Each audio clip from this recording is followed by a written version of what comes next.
முகவரி இல்லாதவனாகிறான். இதை வள்ளுவரே பல இடங்களில் சொல்லியிருக்கிறார். சும்மா உட்கார்ந்து கொண்டு இருந்தால் உனக்கு எதுவுமே கிடைக்காது என்று. அது முயற்சி என்பது நம்முடைய வாழ்க்கையினுடைய ஒரு முகவரி. அருமையான சொல்லாடல். அடுத்து நாம் ஆர்வமுடன் எதிர்பார்த்த என் மாணவி நாகினி வரவில்லை. சென்னை தமிழ் மழை, வெண்ணை தோய்த்த குரலில் மழலை, உன்னைத்தான் ஓகியுடன் அழைத்தேன் இன்னிசை குரலில் இரமா கவி பாடவா.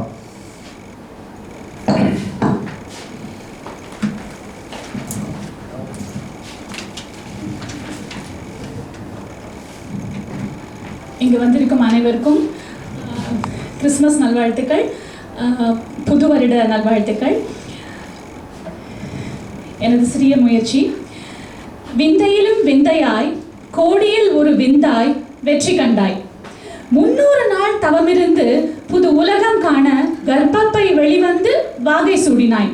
சிரிப்பும் அழுகையுமாய் பல நூறு மனங்களை சுலபத்தில் கொள்ளை கொண்டாய். தானே கவிழ முயன்று வாழ்வின் முதல் படி ஏற துணிந்தாய். தவழ்ந்தும் தத்தி நடந்தும் விழுந்தும் பின் எழுந்தும் வளர்ச்சியில் வியப்பூட்டினாய். உன்னுள் இத்தனை திறம் இருக்க முயன்றால் இயலுமே நீ சிறக்க. ஆற்றல் அறியவே கலை பல உண்டு, பாதை பல உண்டு, நீயும் முயன்றிடு. ஊற்றாய் ஊக்கம் பெருக வேண்டுமா, மனவள கலையை படித்திடு. வாழ்ந்து என்ன செய்ய போகிறோம், மடிந்து விடலாமா என மருகாதே, நிமிர்ந்து நெல். மடிந்து என்ன செய்ய போகிறோம், வாழ்ந்து காட்டலாமே என அயராது துணிந்து நெல். நன்றி.